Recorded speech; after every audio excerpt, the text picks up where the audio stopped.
पुण्यामध्ये कोंढवा परिसरामध्ये एका युवतीवरती अत्यंत घृणास्पद पद्धतीने हल्ला झालेला आहे. अजून आरोपी पकडला गेलेला नाहीये. स्प्रेचा वापर केल्यामुळे ही महिला थोडी बेहोश झाली होती. त्यामुळे सगळी माहिती एकत्र करून FIR घ्यायला थोडासा वेळ लागला.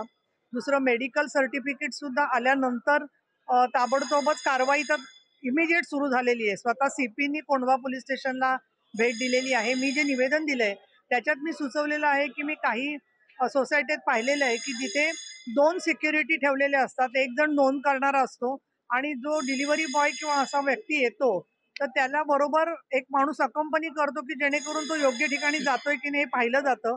जरा वेळाने तो बाहेर गेलाय की नाही याची पण नोंद केली गेली पाहिजे.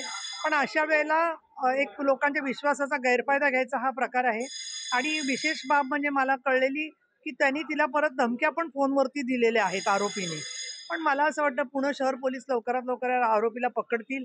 पण या निमित्ताने सर्वच ही जे डिलिव्हरी बॉईज असतात किंवा प्रत्येकालाच आपण दोष देणं योग्य होणार नाही, कारण अनेक लोकांचा चरितार्थ त्याच्यावर अवलंबून आहे.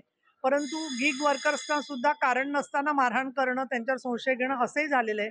म्हणून मला वाटतं की कॅरेक्टर सर्टिफिकेट त्यांचं आवश्यक ठेवावं आणि निगराणीची जी व्यवस्था आहे, मग CCTV असतील किंवा वेगवेगळ्या प्रकारनी नोंद ठेवणं असेल. आणि अगदी महत्त्वाचं म्हणजे तुमच्या मार्फत मी गृहिणींना आवाहन करीन की पेन मागायला किंवा कशासाठी तरी तो माणूस दार उघडं ठेवायची ज्या संधी बघतो त्या दार बंद करून घेतलं पाहिजे. आतली वस्तू आणून देऊन साखळीमधून ते घेतलं पाहिजे. थोडी अमानुष वागणूक दिल्यासारखी वाटते, परंतु आपल्याला जर का पार्सल दिसलं आणि काही संशयास्पद थोडं वाटलं तर त्यावेळेला पार्सल बाहेर ठेवून दिलं आणि नंतर घेतलं तरी चालतं. या सगळ्या दक्षता आता घेणं हे क्रमप्राप्त झालेलं आहे असं मला वाटतं. मराठी माणसाचा विजयी मेळावा आहे. 2 ठाकरे बंधू एकत्र येत आहेत कसं वाटतं? असे समाजामध्ये प्रत्येकाला लोकशाहीमध्ये अधिकार आहे आणि त्यांनी मराठीचा विजय म्हणजे खरं तर राज्य सरकारनेच व्यवस्थित काळजी घेतलेली आहे, स्वतः निर्णय घेतलेला आहे. अशा वेळेला नरेंद्र जाधवांच्या कमिटीला आम्ही विरोध करू म्हणतात. अरे कमिटीचे काय उद्दिष्ट आहे आणि कमिटी काय करणार आहे याच्यावर काहीच विषय न घेता केवळ संशयाचं भूत उभं करणं हा देखील काही लोक खोटं नॅरेटिव्ह पसरवत आहेत. परंतु उद्याचा जो मेळावा आहे तो मेळावा मी सर्व मराठी जनांच्या दृष्टिकोनातून त्यांनी घेतलाय असं म्हणणं आहे आणि पक्ष निरपेक्ष आहे. तर मराठा तितुका मिळवावा हीच एकनाथ शिंदे यांची सुद्धा भूमिका आहे. आणि त्यामुळे मराठीचं रक्षण करायला महायुती, देवेंद्र फडणवीस, एकनाथ शिंदे, अजित पवार सक्षम आहेत याची प्रचिती मेळाव्यानंतर लोकांना आलेली दिसेल. ठाकरे ब्रँडची प्रचिती जी आहे ती अजून कायम आहे, येत्या काळात ती दिसेल. अशा प्रतिक्रिया ज्या आहेत ते मनसे असतील किंवा उद्धव ठाकरे यांची शिवसेना असेल त्यांच्या नेत्यांकडनं येताना पाहायला मिळेल. मला असं वाटतं की त्यांच्यावर काही मी भाष्य करणार नाही. त्यांचा जो आनंदाचा उद्याचा दिवस आहे तेवढा आनंद त्यांनी जरूर साजरा करावा. पण मुळामध्ये ब्रँड हा जो शब्द आहे तो आपण बाजारपेठेतल्या एखाद्या उत्पादनाला वापरतो. राजकारणामध्ये चैतन्य निर्माण करणं असं जे आहे ते शेवटी नेतृत्वावरती अवलंबून असतं. त्यामुळे काही गोष्टींची उत्तरं काळ देईल.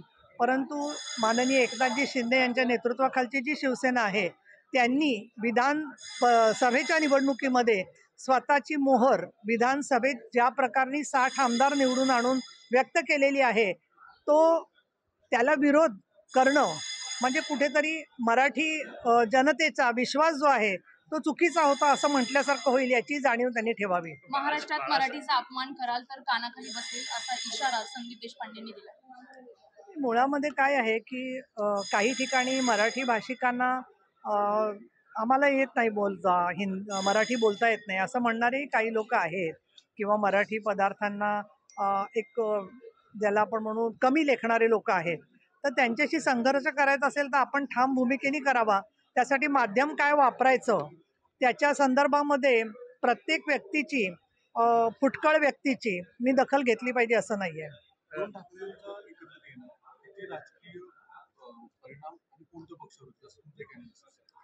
अजून अनालिसिस करायच्यासाठी मला असं वाटतं की मी गेले 4 वर्ष बघते सातत्याने की कुठलीही गोष्ट जी आहे ती साधारण 2 ते 3 महिने घडते आणि त्याच्यानंतर त्याच्यात बदल झालेला दिसतो. म्हणून आजच्या घडीला त्याच्यावर काही भाष्य करणं उचित होणार नाही. विशेषतः आमच्यासारखे लोक की ज्यांनी 2014ला युती मोडलेली पाहिली, परत 2019ला युती झालेली पाहिली. त्याच्यानंतर 2022ला माननीय शिंदेसाहेबांनी एक नवीन शिवसेनेला एक वेगळं पर्व तयार केलं आणि त्याच्यानंतर लोकसभा आणि विधानसभा याच्यामध्ये विधानसभेत कोणाला विश्वास बसणार नाही असं घवघवीत यश जनता जनार्दनाने दिलं. आणि त्यामुळे मला असं वाटतं की सामर्थ्य आहे चळवळीचे, जो जे करील तयाचे या भूमिकेतून आमची शिवसेना चाललेली आहे. त्याच्यावर काळ काय ते उत्तर देईल असं मला वाटतं. नाही, पण मराठी मतदार फक्त मतदारांनाच आहे का? असं एक प्रतिमा तयार केली जाते. मराठी मतदार प्रतिमा जी तयार केली जाते आहे त्याचे सूत्रधार तुम्ही आहात सगळेजण असं मला वाटतं. कारण सभागृहामध्ये किंवा इतरत्र जे मराठीबद्दल बोललं जातं, कालच आता आमच्या विधान परिषदेचं मोठं पुस्तक येतं आहे, तर 1964 साली सुद्धा मराठीच्या वरती प्रचंड सुंदर चर्चा झालेली आहे आणि त्याची पातळी पाहिली तर आज मराठी म्हणजे ब्रँड, मराठी म्हणजे कुणाला तरी श्रीमुखात एवढ्यापुरती मराठी आक्रमक असली तरीसुद्धा ती खूप संस्कृती आणि आपली भाषा, भूषा, जीवन याच्याशी संबंधित एक फार मोठं भूमिका आहे. आणि मराठी नी संपूर्ण देशासाठी भूमिका बजावलेली आहे, देशाचं नेतृत्व केलेलं आहे. त्यामुळे मराठी भाषेला संकुचित करू नये असं मला वाटतं.